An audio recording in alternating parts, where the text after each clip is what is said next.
Istilah Ha Elohim Avinu ini di dalam parasha ini disebutkan 2 kali ya. Jadi Adonai itu adalah Ha Elohim. Karena Elohim itu di dalam kitab suci, arwah pun bisa disebut Elohim. Ya.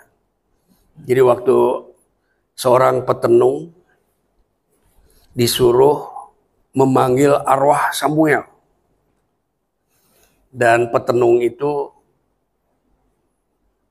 sepertinya berhasil gitu ya, memanggil arwahnya Samuel. Saya nggak tahu itu benar-benar arwahnya, tetapi perempuan petenung itu berkata dengan sangat ketakutan dan terkejut, dia katakan, aku melihat Elohim. Ya, jadi yang dipanggil itu arwahnya Samuel, tapi yang muncul itu Elohim, keluar dari dalam bumi. Gitu. Nah, jadi istilah Elohim itu tidak selalu mengarah kepada Bapa di surga. Tapi di dalam Torah, Bapa di surga itu disebutnya Ha Elohim. Dalam Shema juga dikatakan begitu ya. Shema Yisrael Adonai Eloheinu, Adonai Echad, Adonai Hu Ha Elohim. Itu diucapkan 2 kali. Ya mungkin itu yang disebut 2 kalimat syahadat gitu ya. Nah, jadi di sini diberi judul sesuai dengan kata pertama dari Ulangan 3 ayat 23, Ve'et Hanan. Jadi Musa memohon, ya, menyampaikan permohonan yang sangat mendesak. Musa telah ditakdirkan bersama dengan bangsa Israel untuk masuk ke Kanaan. Tapi dalam perjalanannya ada satu kenyataan yang membuat Musa akhirnya harus menerima kenyataan bahwa dia tidak bisa masuk. Tidak sampai kepada apa yang ditakdirkan oleh Tuhan gitu. Takdirnya adalah dilepaskan dari kekuasaan Mesir untuk masuk, untuk mewarisi. Kalau kita lihat di pasal 4 itu dikatakan supaya kamu hidup, supaya kamu punya pergerakan yang dinamis, dapat masuk dan mewarisi negeri. Itu takdirnya, ya. Jadi Tuhan sudah menentukan itu. Tuhan menyediakan segala sesuatu yang bisa memungkinkan itu akan terjadi, benar-benar terjadi sesuai dengan rancangannya. Tetapi ada satu kesalahan ya. Sebenarnya saya belum begitu yakin Musa itu salahnya apa gitu. Karena kalau dilihat dari peristiwanya, dia hanya sekedar memukul batu. Tuhan hanya disuruh, kamu bicara kepada batu itu supaya batu itu keluar air. Karena Musa lagi kesel, jengkol sama umat itu yang selalu memprovokasi Musa, ya, sehingga Musa sulit mengontrol, ya, mengontrol emosinya, sehingga dia tidak gunakan otoritasnya untuk berbicara kepada batu itu supaya mengeluarkan air, tapi dia pukul dengan tongkatnya. Jadi seperti ada overstrike gitu, ya, ada satu tindakan yang melampaui yang seharusnya. Dan itu sepertinya dianggap melanggar kekudusan Tuhan, melanggar kewibawaan Tuhan. Sepertinya begitu. Sebenarnya saya tidak tahu persisnya. Hanya dugaan saya, sehingga karena kesalahan itu Musa tidak boleh masuk ke tanah Kanaan. Bayangkan ya, sejak awal Tuhan bilang, kamu pergi kepada Firaun, ya, biarkan umatku pergi. Lalu dengan segala kekuatan yang dahsyat, itu bangsa dikeluarkan dan berjalan melewati kedahsyatan padang gurun. Tapi di tengah jalan ada kenyataan lain. Rupanya Musa yang punya kapasitas yang begitu besar, Bahkan dalam Sidur dikatakan Musa itu pemegang citra Adonai. Temunat Adonai ya dalam bahasa Ibrani itu. Jadi rupa Adonai itu diekspresikan oleh Musa. Bahkan Musa dikatakan melihat temunat ya, melihat rupa Tuhan. Ada tulisan begitu ya. Melihat citranya Tuhan. Entah dalam bentuk apa citra itu dilihat oleh Musa, tapi Alkitab bicara seperti itu ya. Dengan istilah yang berbeda dengan melihat. Yesua bilang tidak ada seorang pun yang bisa melihat Ha Elohim. Nah itu melihat ya, tapi kalau Musa melihat tuh bahasa Ibrani-nya berbeda. Ya saya lupa itu tulisannya ya. Nah, jadi sekali bermusa saja kita bisa melihat bahwa ada keterbatasan. Itu karena pengaruh eksternal, ya. Musa adalah seorang pria yang terlatih dan mampu menguasai diri dalam banyak hal.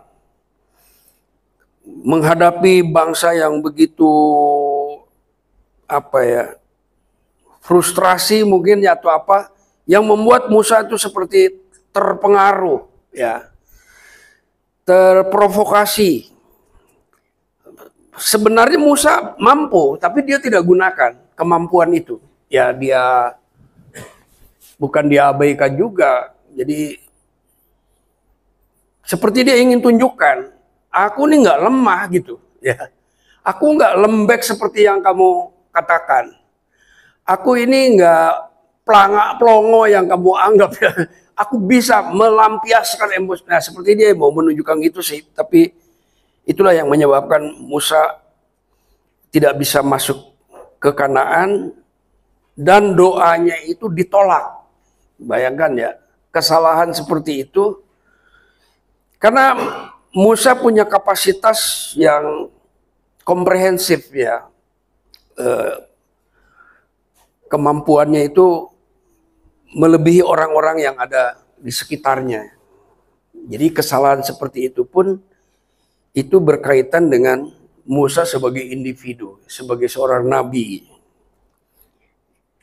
Nah, di sini juga bisa mengajarkan kita bahwa satu-satunya yang mampu ya menguasai dirinya itu hanya Ben Ha Elohim, ya, hanya Yesua. Akhirnya kita bisa memahami ke situ ya. Setelah melihat keterbatasan utusan Tuhan, para nabi ya, semuanya ada keterbatasan. Daud juga begitu. Walaupun dipenuhi dengan pengurapan ya, dia mampu mengalahkan Goliat, dia mampu mengalahkan beruang, mengalahkan singa, mengalahkan serigala. Tapi ketika dia lihat kemolekan ya seorang wanita, dia tidak menggunakan pengurapan dan kuasa yang ada padanya untuk menguasai dirinya. Sehingga Daud yang sebenarnya sudah hampir menjadi Ben Elohim sebenarnya kalau dalam ukuran saya, dia sudah hampir mencapai level Ben Elohim gitu. Tapi karena perkara Uria, ya disebutnya perkara Uria, Devar Uria, persoalan hukum berhadapan dengan Uria, maka Daud harus mengalami akibat-akibat dari kegagalannya dalam menguasai diri. Saya juga banyak belajar bagaimana menguasai diri ketika berhadapan dengan keadaan yang sulit. Menguasai diri ketika tersakiti perasaan kita, terlukai, dihianati, ya, ditolak. Kita diberi kuasa untuk mengontrol diri. Saya banyak mengontrol setan-setan, ya, dukun-dukun, orang-orang yang punya jimat-jimat,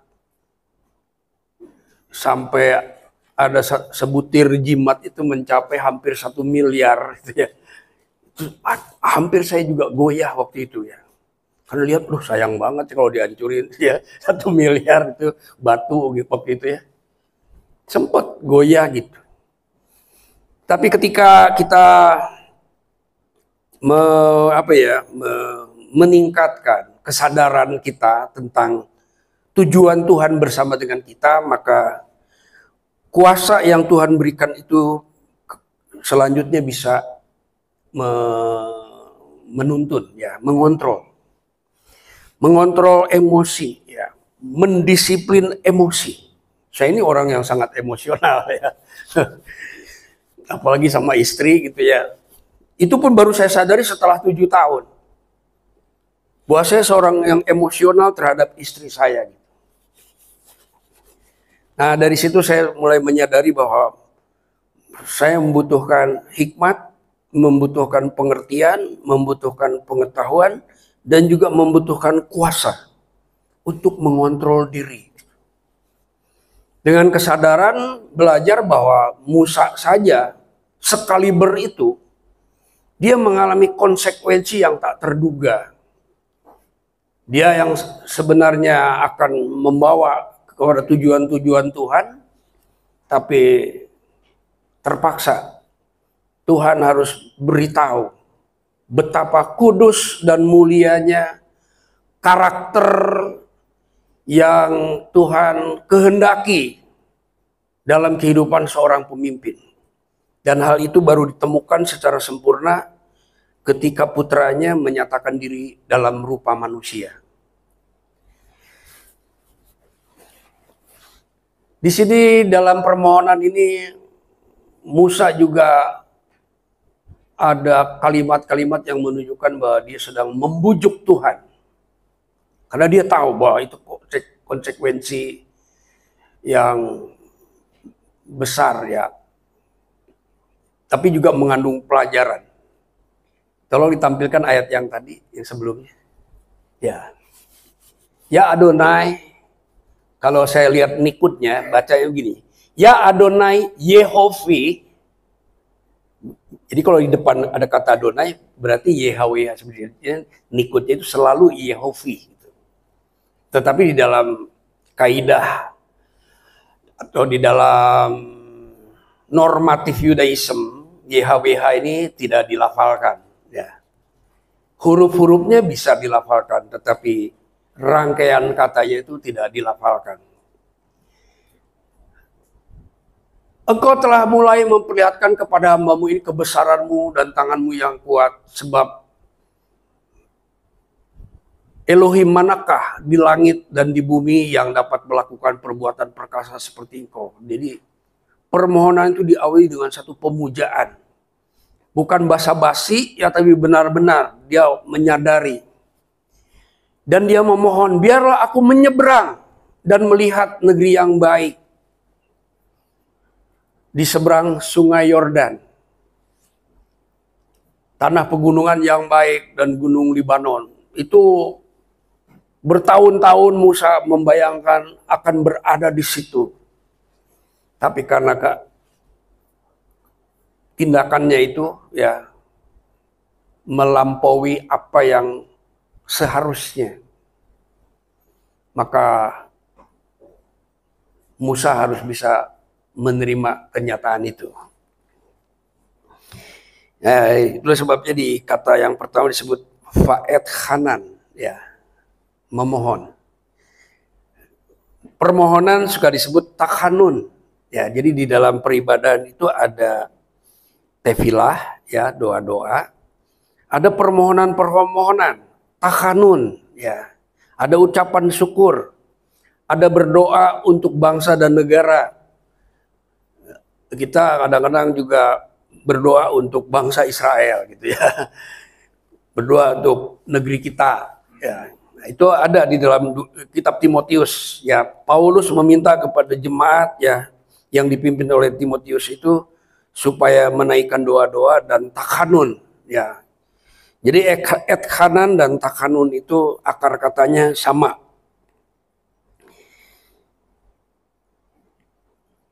Di pasal yang keempat, Musa memberikan motivasi yang lebih kuat lagi dari sebelumnya ya, bahwa orang Israel harus mempelajari firman yang didengar oleh mereka. Jadi mempelajari. Bahkan di dalam kitab Yosua katakan renungkanlah, lakukanlah satu kegiatan meditasi.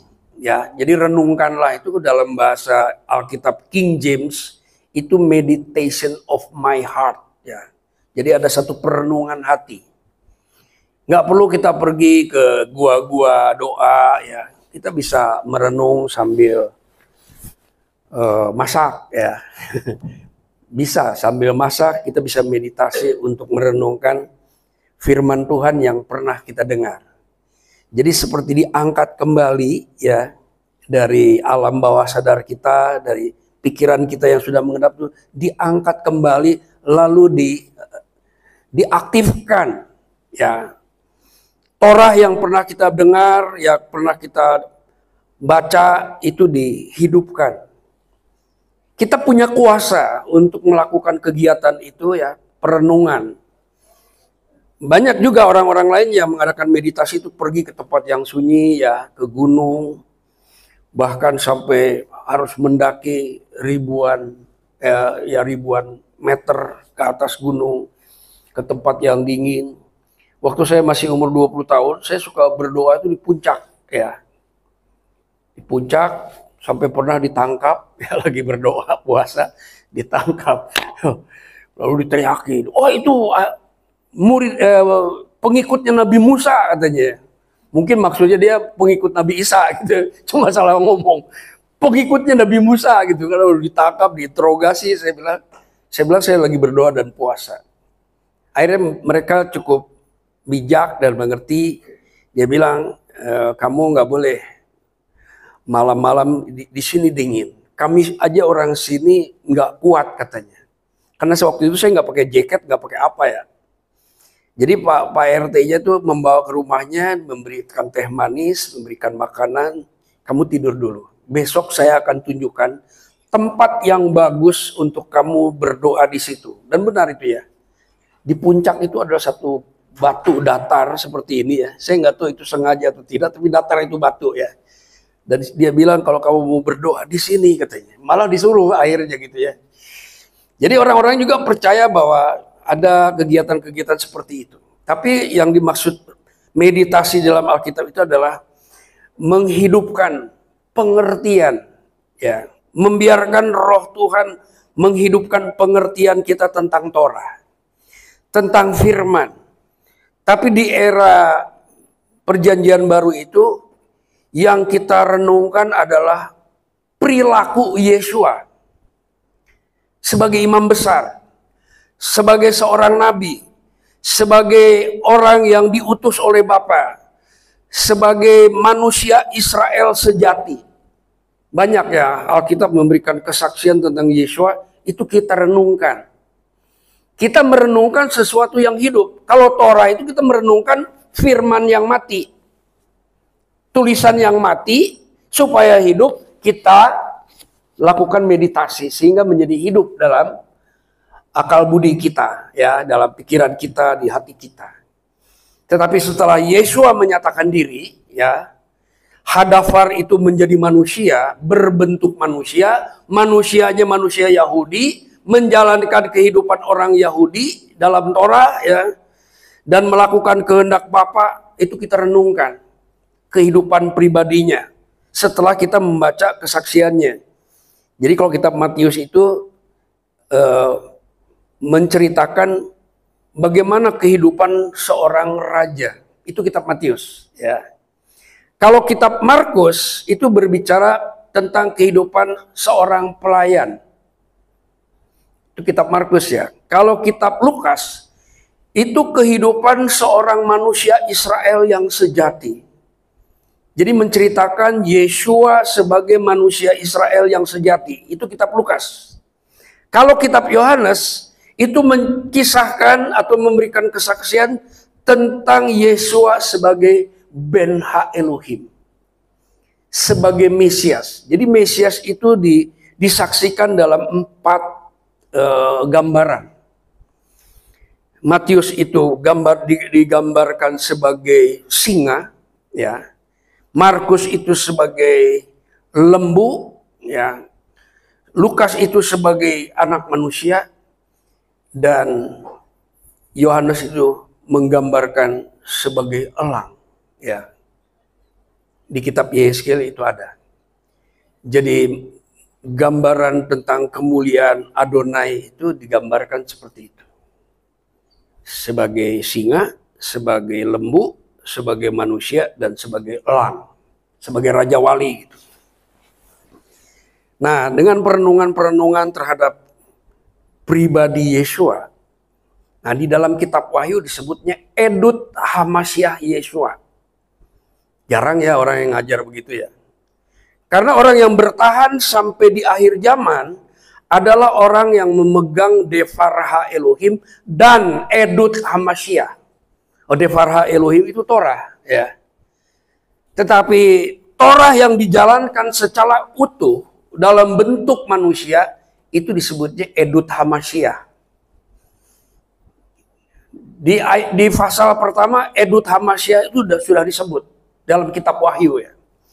Cuma jarang orang menjelaskan apa itu Edut Hamasyah. Kalau zaman dulu Edut Adonai. Edut Adonai itu dipelajari di bait suci. Ya. Di bait suci itu menggambarkan tentang kesaksian tentang pribadi Adonai. Tapi setelah firman-Nya menjadi manusia, maka kita mempelajari, merenungkan, dan berpegang teguh kepada Edut Hamasyah Yeshua. Mungkin lain kali saya akan diberikan kesempatan untuk bisa menjelaskan, ya, Edut Hamasyah itu apa, ya. Sebetulnya sekarang juga belum begitu jelas, ya, tapi saya tahu, saya ngerti. Coba saya belum bisa menarasikannya tentang Edut Hamasyah. Karena orang-orang yang bertahan yang disebutkan dalam kitab Wahyu itu ada 2, ya. Pertama berpegang kepada Devar Elohim dan Edut Hamasyah. Orang-orang yang mempertahankan nyawanya, menyerahkan dirinya kepada penganiayaan yang begitu berat karena mempertahankan 2 hal itu. Itu bisa ditemukan di dalam kitab Wahyu. Jadi di pasal 4 ini Musa mengarahkan atau memperkuat komitmen bangsa itu karena mereka telah dilibatkan dalam perjanjian, maka Musa memperkuat komitmen mereka terhadap Torah, ya, terhadap kebenaran hak Elohim gitu. Nah, di sini diceritakan. Lalu ditegaskan bahwa peribadahan mereka itu kepada Elohim, ya. Di ayat 35 kita bisa lihat di pasal yang keempat, 35 dan 39. Itu ayat yang ke-39 itu sering dinyanyikan di dalam sidur, ya. Jadi kita belajar sidur bukan hanya menaikkan doa. Di dalam sidur itu ada pengajaran, ya. Ada pengakuan, ada pengajaran, ada pemujaan, ada ucapan syukur, ada permohonan nasional gitu ya. Lalu ada kesaksian, ya. Dan banyak di dalam sidur itu. Itulah sebabnya sidur itu bukan hanya dilantunkan. Dulu waktu pertama saya belajar sidur tuh saya senang melantutkannya. Saya suka ngeliatin Pak Franky gitu kan, seneng banget saya. Wah, dia pintar melantunkan, di rumah nyanyi, di motor nyanyi. Saya sidur tuh kalau naik motor baca sidur ya. Pengen hafal gitu, melantunkan. Tapi lama-lama roh Tuhan mengarahkan kepada kalimat-kalimat yang ada dalam sidur. Itu hampir semuanya berasal dari firman Tuhan. Ada yang dari kitab Mazmur, ada yang dari Torah, ada yang dari para nabi, ya. Jadi sidur itu bukan sekedar tata ibadah, bukan ya. Tapi semacam sarana untuk melakukan perenungan. Ada satu gereja di daerah Gunung Sari, itu pusatnya, itu ada istilah doa baca, ya. Di dekat rumah saya juga ada gereja itu. Gereja itu tanpa pendeta, tidak ada hari Natal, ya, yang mereka rayakan hanya Paskah, ya, dan ada perjamuan kudus juga, dan perjamuan kudusnya setiap minggu. Nah, kegiatan mereka salah satunya adalah doa baca. Siapapun boleh, ya, menyampaikan pemahamannya di tengah-tengah jemaat. Jadi tidak harus pendeta, dan memang tidak ada pendeta di gereja itu. Dan tersebar di Jakarta banyak sekali itu, dan sudah lama. Nah, mereka mengajarkan terutama dari Watchmeni, ya, buku-buku Watchmeni itu. Saya pernah mengikuti. Dulu saya nggak ngerti doa baca itu apa. Ternyata itu sidur gitu ya. Jadi ketika kita sidur tuh kita mempelajari kayak Sema, ya. Kita baca Sema Israel gitu ya. Dulu saya nggak ngerti itu. Dan ada orang yang tidak berkembang pengertiannya lalu mengubah Sema Indonesia Adonai. Loh, kok jadi Sema Indonesia gitu ya? Saya lucu banget nih gitu. Lalu saya cari sebenarnya itu apa? Lalu saya cari itu. Akhirnya waktu saya membaca dari Bible Walk, saya menemukan satu kitab, ya.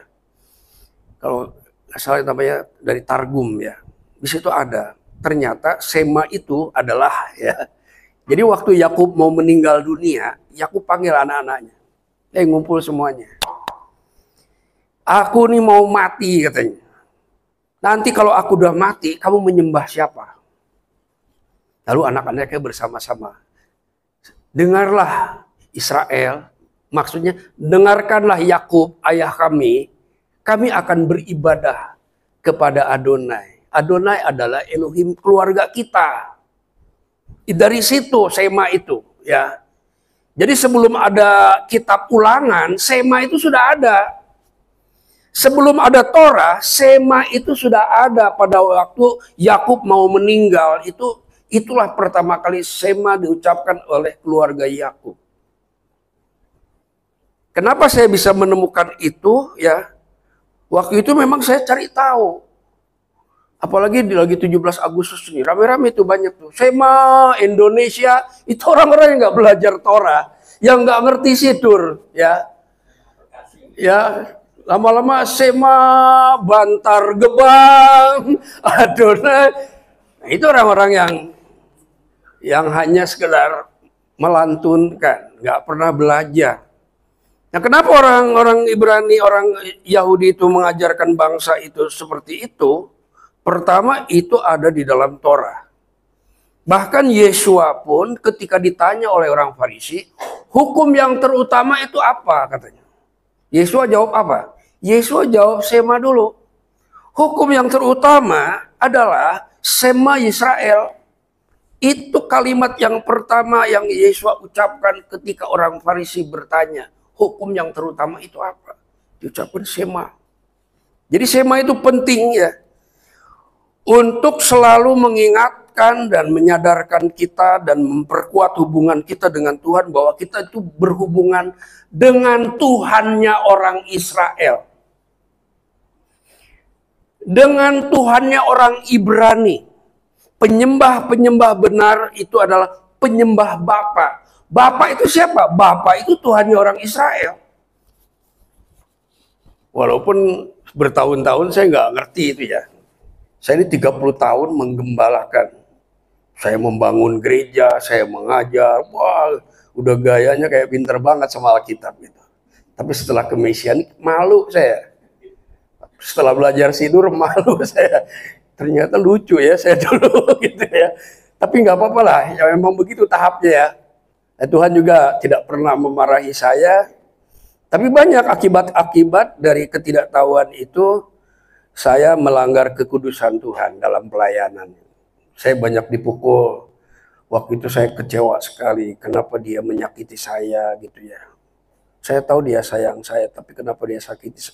Dia biarkan saya tersakiti dalam hidup itu. Ternyata Tuhan mengajar bahwa banyak hal-hal yang salah yang harus saya perbaiki. Jadi setelah saya belajar sinur, saya mulai mengerti. Ya, mengerti bagaimana orang-orang kudus dahulu itu berdoa dan mencari Adonai, ya, mencari Tuhannya orang Israel. Orang Yahudi itu menyembah Tuhan orang Israel. Aneh ya kedengarannya. Orang Yahudi itu menyembah Tuhannya orang Israel. Karena sebelum ada orang Yahudi, Sema itu sudah ada, ya. Sebelum ada bangsa Israel, ya. Sebelum ada bangsa Israel yang punya buku Torah, itu Sema sudah ada. Jadi itu doa ya boleh dibilang doa tertua lah. Ada yang lebih tua lagi. Itu doanya Yakub. Katonti miko hakasadim umiko haemet. Itu doanya Yakub. Ketika Yakub lari dari rumahnya ke rumah Laban. Ya. Jadi ada doa-doa yang penting di dalam Alkitab yang dulu kita lewati hanya sebagai cerita. Padahal itu sebuah doa yang bisa kita gunakan di dalam peribadahan kita, di dalam hubungan kita dengan Tuhan. Dan Katonti itu adalah satu lagu yang masuk kepada idol Israel, ya. Itu dinyanyikan oleh seorang wanita, ya. Saya ingat tuh, karena wanitanya cantik, jadi saya ingat. Ya, dia pemenang idol di Israel. Dia menyanyikan lagu Yakub, lagu tertua, ya. Lalu ada penyanyi jazz, itu juga menyanyikan itu dengan bagus sekali, ya. Dan ada beberapa nyanyian yang sebenarnya itu sebuah meditasi. Nah, jadi Musa itu berdoa diawali dengan kata-kata yang memuliakan Tuhan. Ya, ucapan bibir yang memuliakan Tuhan. Jadi nggak langsung meminta, Tuhan kenapa engkau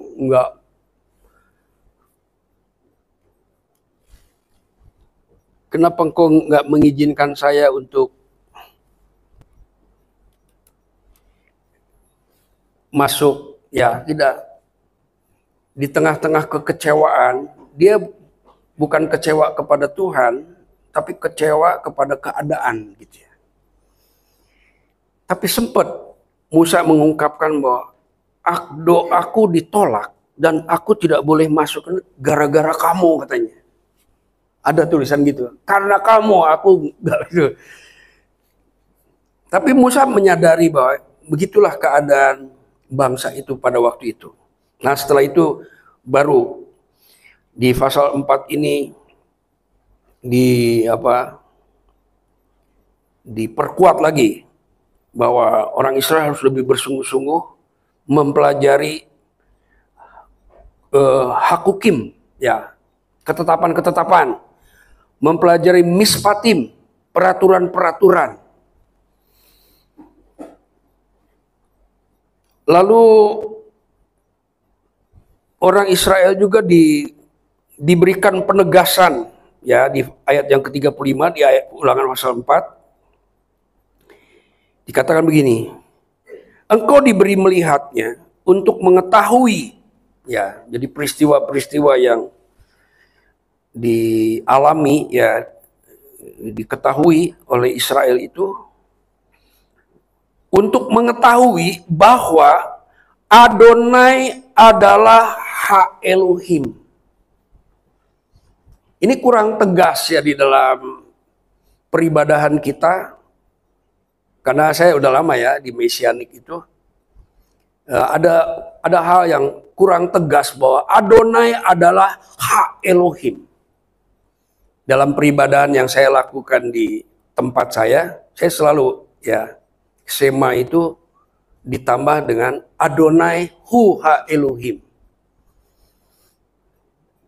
Di dalam Sema yang diucapkan di kalangan Yudaism juga selalu mengucapkan itu. Apalagi pada hari raya Yom Kippur. Adonai adalah hak Elohim. Mungkin orang bertanya, apa pentingnya menyebut hak Elohim gitu? Nanti kita akan tahu ya. Nanti akan tahu. Jadi dari parasa ini kita harus menegaskan bahwa Adonai itu adalah hak Elohim. Adonai itu adalah ha'af. Rasul Yohanes menyebutnya ha'af. Jadi ada hak Elohim, ada ha'af. Ha'af itu Bapak, ya. Bahkan dilengkapi lagi di dalam tulisan-tulisan Paulus, itu disebut hak Elohim ha'af. Nah, istilah-istilah ini akan membantu pengenalan kita akan Tuhan. Pemahaman kita tentang hubungan kita dengan siapa. Di ayat 35 katakan, engkau diberi melihatnya. Jadi diberi melihat peristiwa-peristiwa yang dahsyat adalah untuk mengetahui bahwa Adonai adalah hak Elohim, tidak ada yang lain kecuali Dia. Jadi hak Elohim itu cuma satu. Elohim itu banyak sekali. Nah, Elohim yang banyak itu disebut Elim. Siapakah yang seperti engkau, ya Adonai, di antara para Elim? Para Elim itu artinya Elohim yang banyak sekali. Itu yang perlu kita selalu sadari ya, bahwa Adonai yang kita sembah adalah hak Elohim. Pemahaman seperti ini akan membantu pengenalan kita akan Yeshua. Setelah kita membaca di Brit Kadasa ya, di Besora atau di Perjanjian Baru. Lalu ditegaskan di ayat yang ke-39, Ulangan 4.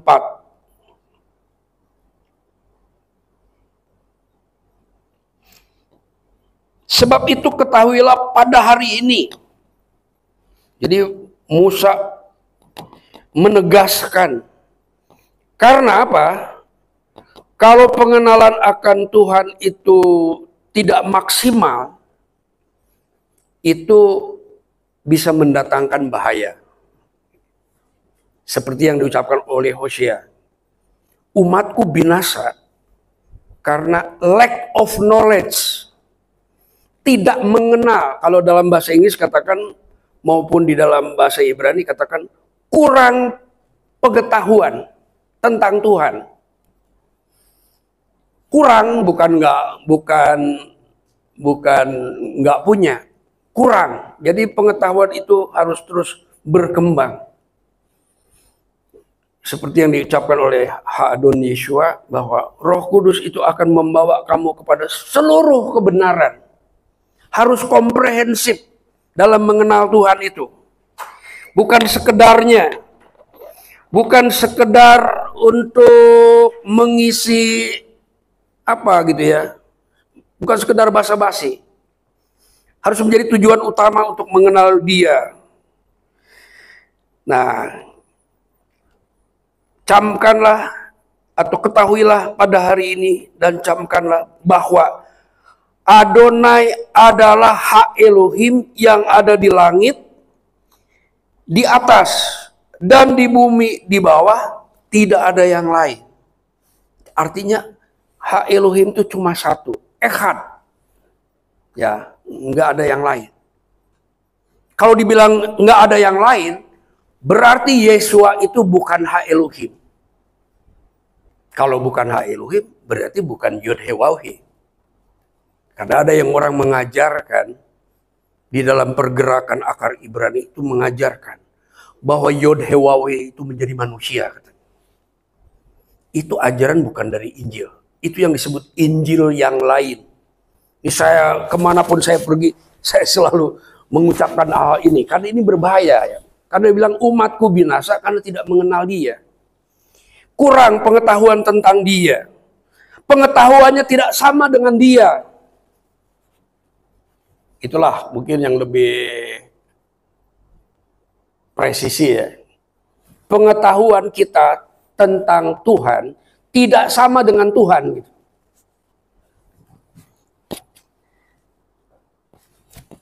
Kita berada di zaman di mana sedang dibawa oleh Roh Kudus kepada level-level yang komprehensif, ya, yang akurat dan punya presisi kuat untuk memasuki, seperti orang Israel memasuki tanah Kanaan gitu. Kita bukan ke tanah Kanaan, ke tempat Bapa, ya. Jadi harus dengan pengetahuan dan kuasa yang lebih dahsyat dibandingkan dengan apa yang dialami oleh orang Israel zaman dulu. Nah, di sini dikatakan, sebab itu ketahuilah pada hari dan camkanlah bahwa Adonai adalah, atau Hashem adalah Ha Elohim. Ini penting ya, karena ini yang akan membantu kita memahami Injil. Karena saya juga setelah saya membaca ini baru saya mengerti Yohanes 1 ayat 1. Saya berani bilang lah ya, selama kita memakai terjemahan yang ada pada kita, mau ILT, mau apapun, itu belum presisi yang maksimal terjemahannya. Bukan saya merendahkan, karena dibandingkan dengan bahasa Ibraninya itu sangat berbeda. Nanti kita akan banyak belajar tentang siapakah Ha Elohim itu. Nah, itu ada nyanyian dalam Sidur ya. Veyadata hayum veha sevotai elefa veha ki Adonai hu Ha Elohim Basama imi ma'al. Dulu saya kira itu nyanyian aja, nggak ada hubungannya dengan Injil gitu. Saya pikir nggak ada hubungannya, itu nyanyian orang Yahudi ya.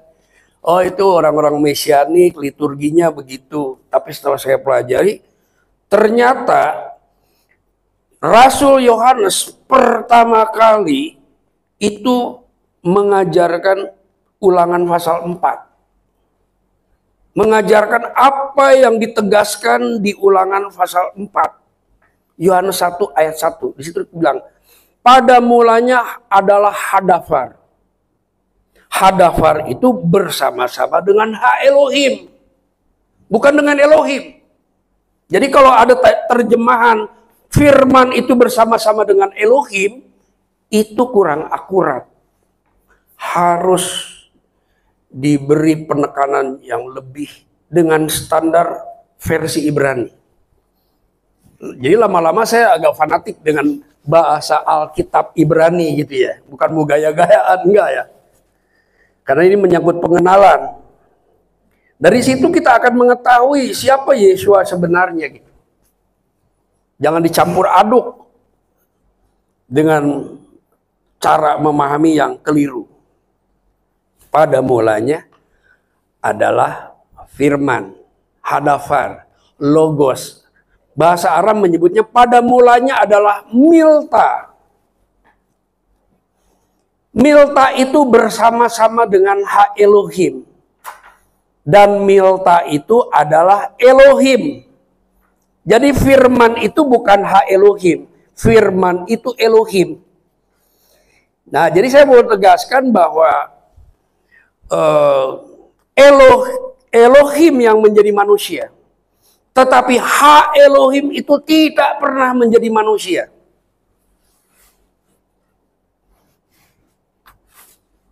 Ada yang mengajarkan bahwa Adonai itu menjadi manusia, lalu diberi nama Yesua, lalu kita memanggilnya Adonai Yesua. Itu bukan ajaran Alkitab. Tidak ada di Alkitab. Saya menelusuri Alkitab bahasa Ibrani dari Kejadian sampai Wahyu. Tidak pernah menemukan itu. Tidak ada Yesua itu Adonai.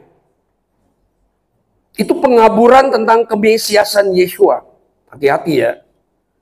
Ada roh anti-mesias itu menggunakan kalimat-kalimat yang kelihatannya Alkitabiah. Padahal nggak ada di Alkitab gitu. Ya, nggak ada itu.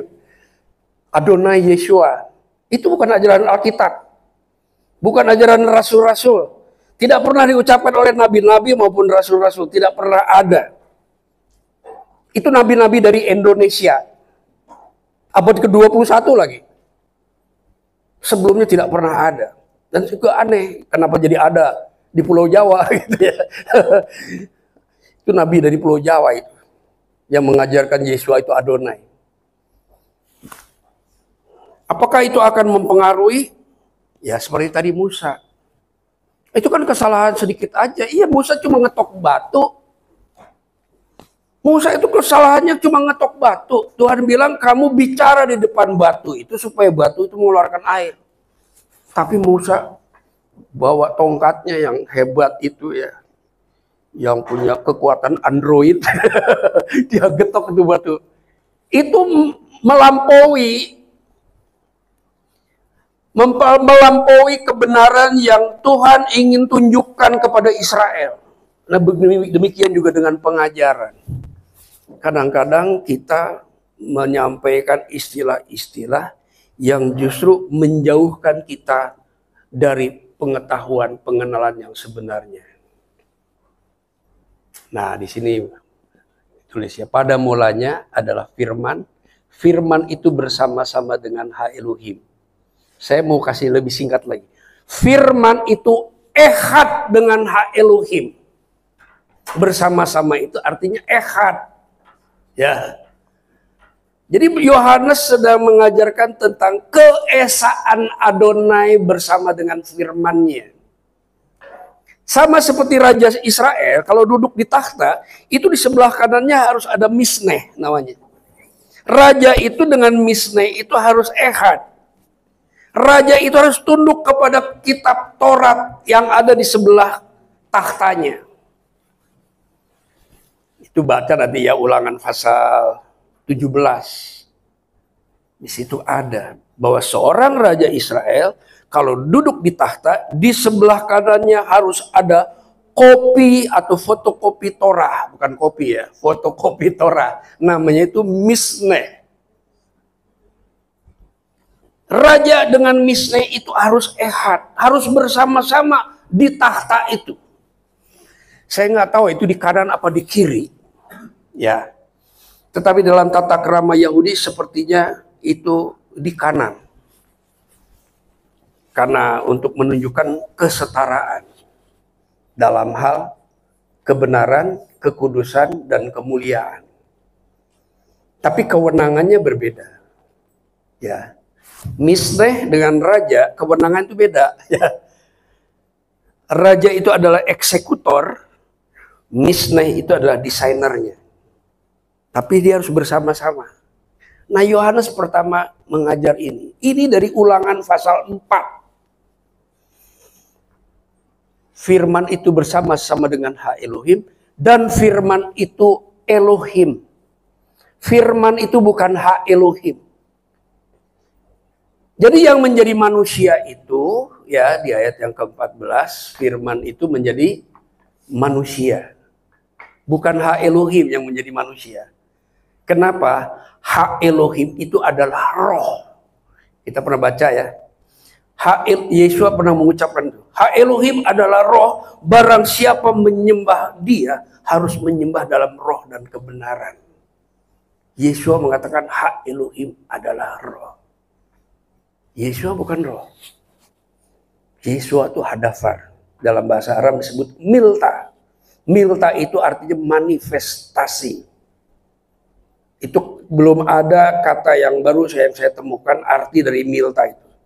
Pada mulanya adalah manifestasi. Manifestasi itu bersama-sama dengan Ha Elohim. Dan manifestasi itu Elohim. Ha Elohim itu Bapa. Elohim itu anaknya. Bapak dan anak itu bersama-sama, artinya ehad. Tuh Yohanes ya dalam ayat 1 tuh. Jadi kita bisa menghubungkan ajaran para rasul dengan ajaran Musa.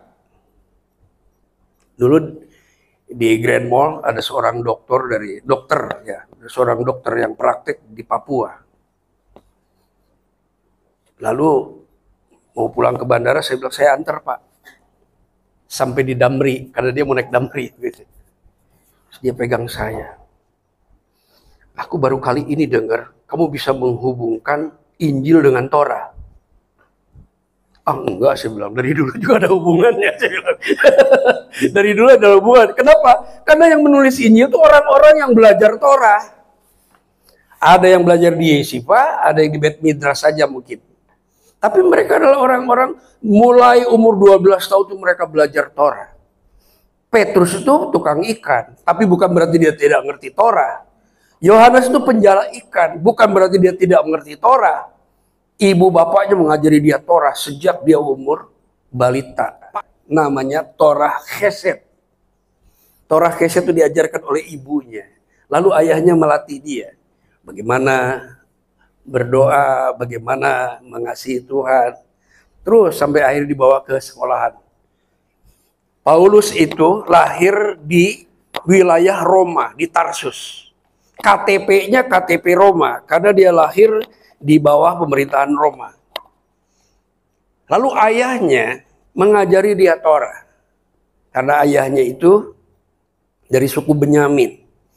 Yang punya kebanggaan dari leluhurnya seorang raja, Raja Saul. Ya, itu adalah keluarga seperti Esther, Mordekai, itu ada dari keturunan Benyamin. Yang bangga, yang merasa bahwa dia itu seperti Habib lah, keturunan sang Raja Israel gitu. Nah, jadi ayah ini menyekolahkan anaknya ke Yerusalem supaya belajar Torah di sana.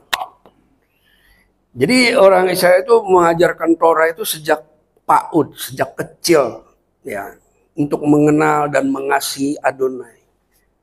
Nah, jadi di pasal 4 ini Musa menekankan bahwa kamu beribadah kepada Ha Elohim. Nah, setelah Yeshua datang, Yohanes mengenal dengan baik, dengan benar. Dia memulai dengan kalimat, pada mulanya adalah Hadafar. Hadafar bersama-sama dengan Ha Elohim. Hadafar dan Ha Elohim itu echad. Hadafar itu menjadi manusia, lalu hidup di antara kita menjadi pengantara. Menjadi hamelitz dalam bahasa Ibrani itu menjadi hamelitz. Ya, menjadi pengantara. Jadi Ha Elohim itu Esa, pengantaranya juga Esa. Itu ada di kitab Timotius, ya. Dari mana rasul-rasul itu mempunyai pendapat-pendapat itu? Itu dari Torah. Mereka mengajarkan Torah. Cuma dengan gaya abad pertama itu berbeda dengan abad beberapa puluh abad sebelumnya, ya. Nah, kita juga di abad ke-21 mungkin perlu pendekatan-pendekatan yang disesuaikan dengan konteks zaman sekarang ini. Yang terutama disesuaikan dengan konsep iman di dalam Yeshua. Contoh ya, yang sering saya lakukan gini. Shema Yisrael Adonai Eloheinu Adonai Echad. Adonai hu ha Elohim, Adonai hu ha Elohim. Engkaulah satu-satunya Elohim yang benar. Yang telah mengutus Yeshua HaMashiach. Jadi saya bawa kepada Injil Shema itu. Waktu Yeshua berdoa di Taman Getsemani, sebelum dia menyerahkan dirinya di kayu salib, dia membaca Shema.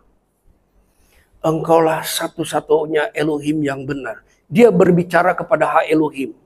Jadi di Taman Getsemani itu, Elohim yang sudah menjadi manusia itu berlutut. Dalam keadaan berdaging dan berdarah, dan berdoa kepada Ha Elohim. Karena Echad. Echad itu harus berdoa, jangan jalan sendiri, itu namanya bukan Echad. Ya. Suami istri itu Echad. Entitas yang berbeda, tapi Echad. Suaminya Echad, istrinya Echad, lalu dipersatukan jadi Echad. Nah, jadi kata Echad ini kita perlu pelajari lebih dalam lagi. Jadi Yeshua menyebut Ha Elohim itu sebagai bapaknya. Ya Bapak Hasadik katanya. Permuliakanlah anakmu, supaya anakmu mempermuliakan engkau. Jadi saling mempermuliakan antara Elohim dan Ha Elohim. Nah, Elohim yang menjadi manusia itu bertanya kepada Petrus, Petrus, menurut kamu aku ini siapa? Engkaulah Ben Ha Elohim.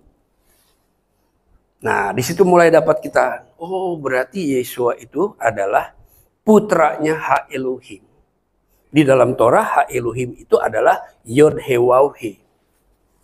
Begitu halus cara pengajaran di dalam kitab suci ini ya, untuk menyatakan dirinya ya secara bertahap. Dari Torah sampai kepada Brit Kadasa itu seperti itu. Nah, dari pengenalan ini, Yesus menyebut inilah hidup yang kekal katanya. Hidup yang kekal adalah mengenal engkau satu-satunya Elohim yang benar dan yang telah mengutus Yeshua. Di situ Yeshua mengucapkan doa, sedang melakukan tefilah, dan itu sidurnya Yeshua itu. Ya, Yohanes 17 itu sidur Yeshua ketika dia mau menyerahkan dirinya sebagai korban penebus salah. Itu sidur itu. Kalau kita lihat urutan bicaranya, itu satu urutan yang teratur seperti sidur. Itu namanya seder ya, atau sidur. Baseder gitu, dalam keteraturan. Dimulai dengan pengakuan kepada Ha Elohim sebagai Bapaknya yang adil. Nah, jadi mengapa kita belajar Torah ya? Nah, di dalam parasa ini kita juga diarahkan di Yesaya berapa tadi? 40 berapa ya? Kita langsung saja ke Lukas 3. Karena Yesaya ini memberikan teguran sekaligus memberikan harapan apabila terjadi pertobatan dalam kehidupan bangsa Yahudi ya. Kenapa disebut bangsa Yahudi? Karena di abad pertama itu yang eksis bangsa Yahudi. Karena Israel itu hilang.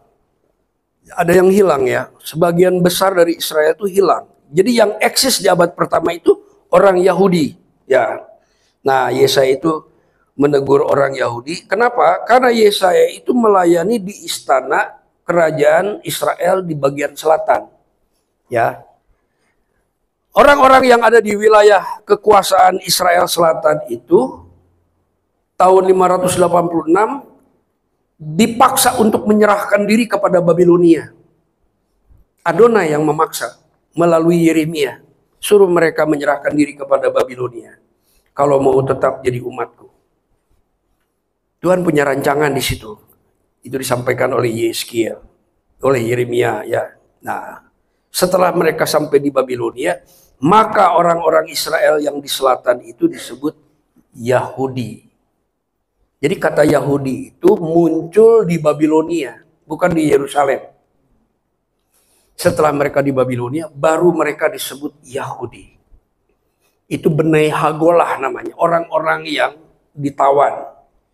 Lalu mereka dipulangkan ke Yerusalem pada zaman Raja Persia. Maka orang-orang yang kembali ke Yerusalem bersama Nehemia dan Esra itu disebut bangsa Yahudi. Nah, dari situlah kita bisa membedakan mana Israel, mana Yahudi. Mana Israel, mana Yakub. Ya, Yakub dan Israel itu beda. Ada bedanya. Ya, kalau Yakub itu benar-benar keturunan Yakub. Kalau Israel itu campuran keturunan Yakub dengan orang-orang lain yang bergabung dengan keturunan Yakub. Itu disebutnya Israel. Nah, jadi di Lukas 3 ayat itu terjadi pada zaman Pontius Pilatus, zaman Herodes ya. Yohanes tampil ya. Yohanes itu anak seorang imam ya. Namanya Imam Zakaria. Lalu Yohanes ini berteriak untuk mengarahkan semua bangsa Israel yang sudah belajar Torah itu harus bertobat. Waktu saya mulai belajar Alkitab, ini Yohanes nyuruh bertobat kepada orang yang sudah beragama.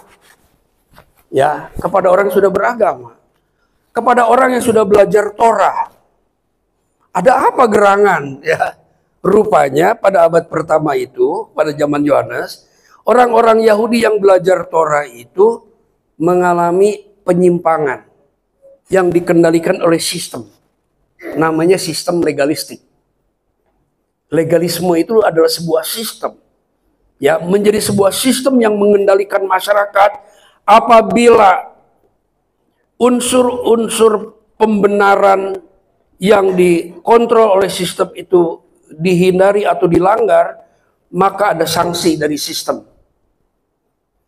Dikucilkan dari sinagog, ya, dikucilkan dari apalah hubungan-hubungan yang ada di antara mereka, dan itu menakutkan.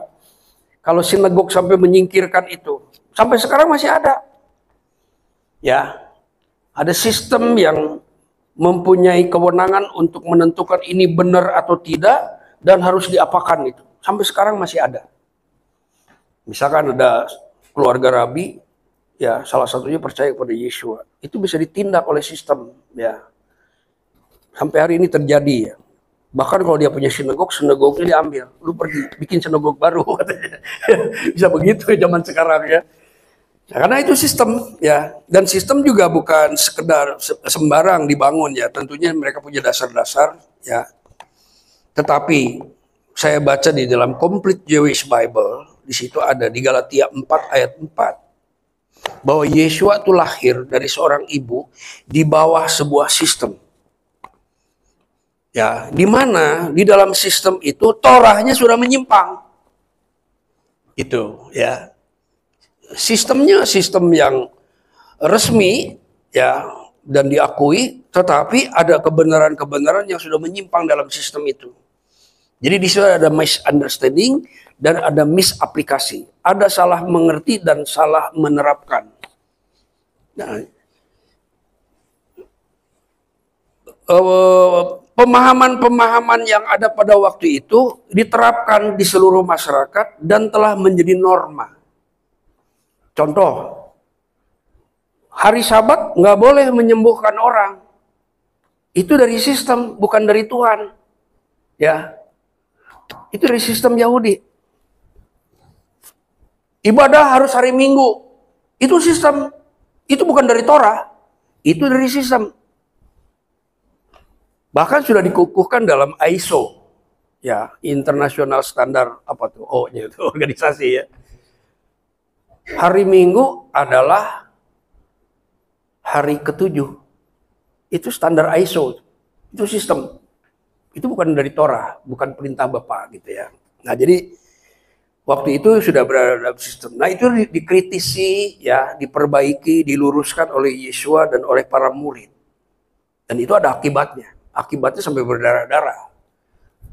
Stefanus itu hanya mengurusi diakonia, itu sampai dilemparin batu, ya, dirajam karena dianggap melawan sistem yang ada. Itu dalam versi yang kita baca dalam kitab para rasul. Jadi Torahnya sudah mengalami perombakan. Itu dimulai adanya tekanan-tekanan politik, ya, dan kekuasaan pada zaman Yunani. Jadi Yunani itu menyerang Persia, ya, lalu menyerang sampai ke Bait Suci di Yerusalem, sehingga di situ ada kompromi-kompromi yang lama-kelamaan jadi menyimpang. Itu disebut perversion of Torah, Torah yang menyimpang. Nah, oleh Yeshua diluruskan. Jadi yang Yeshua batalkan itu adalah Torah yang menyimpang, bukan Torah Bapaknya, gitu. Nah, jadi dari situ kita mulai belajar bahwa Torah yang seperti apa yang dibicarakan itu. Torah yang menyimpang atau Torah Elohim, ya, Torah yang benar. Nah, Yeshua ini menjalankan Torah yang benar. Orang yang menjalankan Torah yang benar pada abad pertama, Bapa di surga mendeklarasikan sebagai Beni. Beni itu anakku. Ini Beni yang kukasihi. Dengarkanlah dia. Dia melakukan Torah yang benar, tidak sama dengan sistem yang ada. Itu pada waktu Yeshua dibaptis, Bapa di surga atau Hak Elohim berbicara. Ha Elohim berbicara di depan Yohanes dan orang-orang di situ. Ha Elohim itu berkata, inilah anakku. Jadi kalau itu anaknya, berarti itu Ben Ha Elohim. Gitu kan mudah ya. Nah setelah itu barulah Roh Kudus turun. Yohanes sudah tahu kalau Roh Kudus turun berarti itu Mesias. Itu Ben Ha Elohim. Mesias harus berasal dari putranya. Yohanes sudah tahu. Tapi Mesias ini akan menderita, Yohanes juga tahu. Nubuatannya ada. Lalu dia bilang sama orang-orang di situ dan didengarkan oleh Andreas. Salah satu murid pertama itu namanya Andreas. Lihatlah, Se-Ha Elohim. Yohanes tahu bahwa itu Ben Ha Elohim, tapi dia bilang Se-Ha Elohim. Artinya Ben Ha Elohim yang akan menderita. Yang akan menjadi korban penebus salah. Hanose Hatat Haolam katanya. Dialah yang akan mengangkut dosa dunia. Lalu murid-murid yang sudah bergabung dengan Yohanes itu diarahkan untuk mengikuti Yesua atau meneladani Yesua. Karena Torah itu butuh teladan. Dulu teladannya Daud. Tidak ada yang lebih bagus dari Daud. Semua raja-raja kalau diangkat itu selalu dibilang, kalau kau hidup seperti Daud, maka kerajaanmu akan begini-begini. Kamu akan sejahtera. Kalau kamu seperti Daud. Padahal Daud juga gagal ya. Ya. Tapi setelah putra Bapa itu menjadi manusia, dia melakukan Torah, lalu Bapa di surga bilang, inilah anakku. Kalian semua yang dibaptis harus seperti anakku. Berbuah seperti anakku, gitu. Supaya anakku jadi yang sulung, kalian semua jadi adik-adiknya. Kira-kira begitulah. Kalau saya entenginnya bahasanya ya, yang saya lihat di dalam Injil begitu. Lalu semua murid-murid yang dibaptis oleh Yohanes, ya. Jadi murid-murid yang dibaptis oleh Yohanes itu adalah orang-orang yang bertobat, artinya meninggalkan perversion Torah, ya, meninggalkan Torah yang menyimpang, yang dipaksakan oleh sistem, ya, karena sistem itu strict, ya, kaku juga, apa tuh kaku tuh ya, ya strict gitu, sistem, itu yang dibilang legalistik itu. Nah sekarang kalian tinggalkan itu semuanya, bergabunglah dengan Yohanes. Nah setelah mereka dibaptis dengan Yohanes, artinya mereka bergabung dengan Yohanes. Dibaptis oleh Yohanes itu bergabung dengan Yohanes. Kalau dibaptis di dalam Yesua, bergabung dengan Yesua. Lalu Yohanes bilang, aku mencelupkan kamu dalam air. Tapi nanti dia yang lebih kuat dari aku, Hakasak dibilangnya ya. Hakasak mimeni dalam bahasa Ibrani. Jadi Yesua oleh Yohanes Pembaptis disebut Hakasak mimeni. Yang lebih kuat dari aku, dia akan mencelupkan kamu ke dalam roh dan ke dalam api. Jadi setelah meninggalkan sistem legalistik, dia bergabung dengan Yohanes, lalu Yohanes dorong. Sekarang kamu bergurunya sama itu, ya, sama Ben Ha Elohim, sama Se-Ha Elohim. Ya, itu teladan kamu. Kalau kamu mau melakukan Torah yang benar, kamu jadi murid dia, kata Yohanes. Itulah tugas Yohanes. Setelah itu dipancung. Selesai tugasnya. Kenapa dipancung? Karena Isabel pernah mengancam. Ya, Isabel pernah mau memancung Elia. Nah itu Elia, itu Yohanes Pembaptis itu. Menuntaskan pekerjaan untuk membawa kepada pertobatan, meneruskan pekerjaannya Elia. Nah setelah selesai dipancunglah, mulailah Yesua bekerja, melayani, mengajar, memberitakan Injil, menyembuhkan orang, supaya orang itu melakukan Torah dalam keadaan yang sembuh. Ya, ya kita berdoa ya untuk Ibu Risna ya, yang sedang dirawat ya Pak. Berdoa. Tuhan ingin orang-orang yang beribadah kepadanya, orang-orang yang melakukan Torah itu dalam keadaan sembuh. Kalau dia buta, celik matanya. Kalau dia lumpuh, dia bisa berjalan lagi. Kalau dia timpang, dia bisa berjalan bagus ya. Bahkan kalau dia sudah membusuk di kuburan pun dibangkitkan. Untuk apa? Bukan untuk mempertontonkan kekuasaannya, bukan. Supaya orang bisa belajar Torah dengan benar. Bahwa mereka melakukan Torah itu disertai dengan kuasa, dengan hikmat, dengan pengertian yang benar, ya, yang diberi Roh Kudus, dan ada kuasa kebangkitan bekerja di dalam orang itu. Nah, jadi seperti itulah mengapa kita harus belajar Torah, ya, supaya kita memahami apa yang diajarkan oleh para rasul di dalam Perjanjian Baru. Jangan dipisah-pisahkan. Oh, ini zaman kasih karunia, gitu kan. Oh, itu zaman Torah, gitu ya. Ya, itu orang juga ngerti ya. Bagaimana Tuhan bekerja dalam perjalanan sejarah yang begitu panjang untuk menyatakan kemuliaannya, menyatakan kekudusannya, menyatakan kebenaran, keadilannya, dan yang terbesar adalah menyatakan kasihnya. Nah, setelah Yesua selesai semuanya mengajar, lalu dia berlutut di hadapan Ha Elohim. Dan dia berkata, "Ya Bapa, permuliakanlah anakmu." Supaya mereka memperoleh hidup yang, inilah hidup yang kekal. Engkaulah. Dia berbicara kepada Yod He Waw He. Dia berbicara kepada Ha Elohim. Dan Yesua memanggil, menyapa Ha Elohim sebagai Bapa yang adil. Ya Bapa yang adil, katanya. Kuduskanlah mereka dalam kebenaran. Dan ada di dalam doanya itu. Engkaulah satu-satunya. Jadi Yesua adalah utusan Ha Elohim. Yesua sendiri menyaksikan tentang dirinya. Engkaulah Ha Elohim, satu-satunya yang benar. Seperti yang dikatakan Musa. Dan yang telah mengutus Yesua HaMasyiah. Dan bagaimana utusan itu dilaksanakan, ya. Mandat pengutusan itu dilaksanakan sampai mati di kayu salib, sampai mentahirkan dosa, lalu dikuburkan. Kenapa dikuburkan? Karena dia mati. Mati itu harus dikuburkan, nggak sah kalau nggak dikubur. Ya, dikuburkan, selesai artinya. Dia beristirahat pada hari Sabat di kuburan. Di kuburan orang kaya.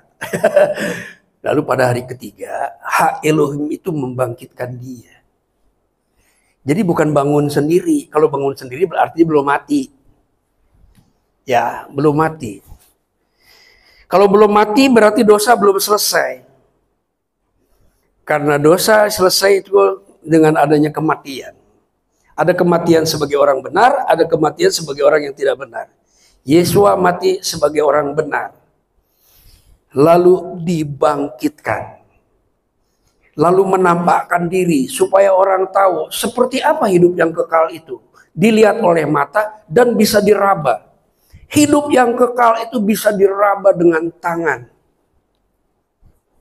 Bapa di surga nggak bisa diraba, nggak bisa. Walaupun dia hidup yang kekal, kita tidak bisa meraba Bapa di surga. Tapi kita bisa meraba putranya. Waktu dia bangkit, dia bilang, nih katanya, saya bukan hantu. Bahasa Ibrani bilang apa? Saya bukan roh.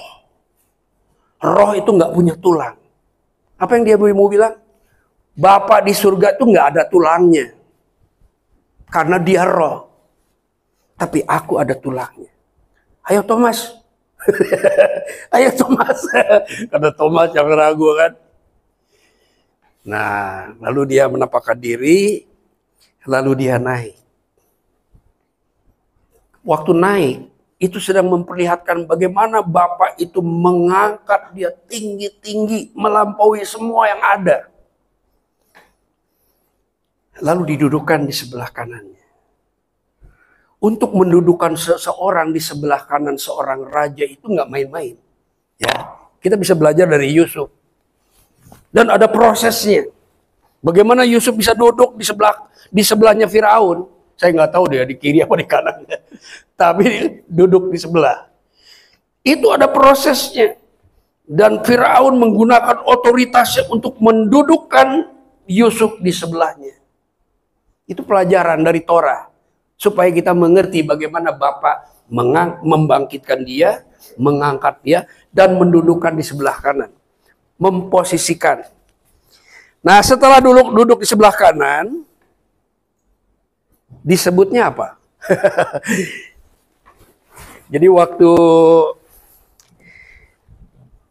di dalam itu di Yohanes 1 dibilang namanya Hadafar. Setelah menjadi manusia, namanya Hamasyah. Hamasyah ini punya nama, namanya Yeshua. Ya. Lalu disebut lagi Ben-Ha Elohim, disebut lagi Seha Elohim. Lalu dia dikuburkan dan dibangkitkan. Dia adalah Ha-Adon. Ha-Adon bagi kemuliaan Ha Elohim. Ha-Adon bagi kemuliaan Ha Elohim Avinu. Bukan Adonai. Memang ada Alkitab yang menulis begitu, tapi saya tidak percaya Alkitab seperti itu. Ada itu. Dulu dijual, ya. Bahkan pernah diobral di Bekasi itu, buku itu. Jadi orang-orang Yudaism yang ada di Bekasi itu pernah mengobral di Facebook buku itu. Nah, setelah disebut Ha-Adon, supaya setiap lidah mengaku bahwa dia adalah Ha-Adon, maka duduk di sebelah kanan, namanya siapa? Baca kitab Wahyu pasal 22. Namanya Hase. Namanya anak domba. Ada dua takhta. Takhta Ha Elohim dan takhta anak domba. Itu di Wahyu 22. Ya, ada dua takhta. Ada takhta Ha Elohim, ada takhta Hamasyah. Itu beda. Dan banyak orang yang tidak percaya itu, tapi saya percaya. Ya nggak apa-apa lah, orang nggak percaya kan boleh-boleh aja, silakan ya. Tapi kitab Wahyu berkata, aku melihat takhta Ha Elohim dan takhta anak domba. Nah, kenapa duduk di takhta yang setara? Karena dia Hakohen. Ya, Hakohen, Ha-Gadol. Karena dia imam besar. Imam besar itu berdekatan dengan raja. Imam dan raja itu berdekatan. Nah, jadi dia istana Raja Daud dengan istana imam besar itu berdekatan. Ya, berdampingan gitu. Nah, disebut Hakohen, Hagadol Elyon, kita bisa pelajari dalam kitab surat Ibrani pasal 5. Kita punya imam besar agung katanya. Kita harus tetap berpegang teguh kepada pengakuan itu. Dia adalah rasul. Kenapa dibilang rasul? Rasul itu bahasa Arab.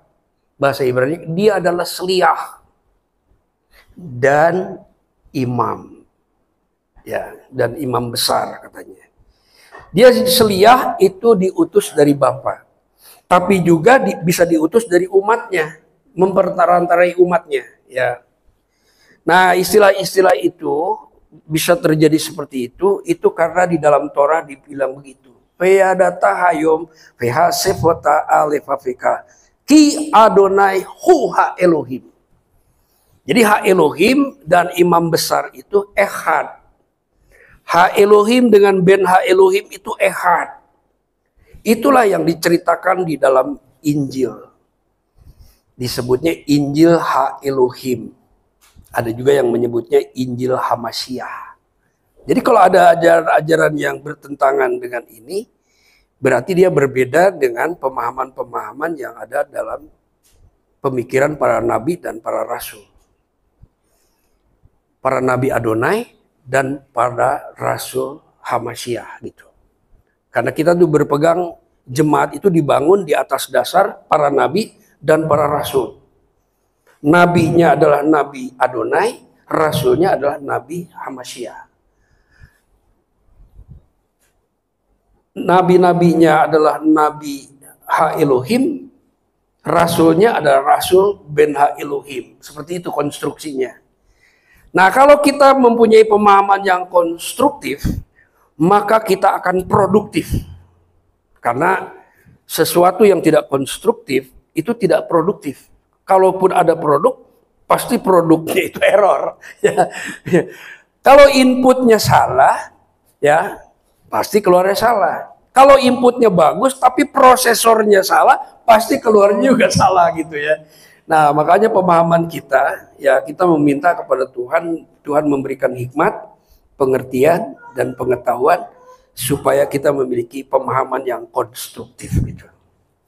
Baru ha Elohim afi aduninu Yeshua Masyah asel natan lanu torah emet berwa hakodes bemasiah Yeshua aduninu haleluya amin.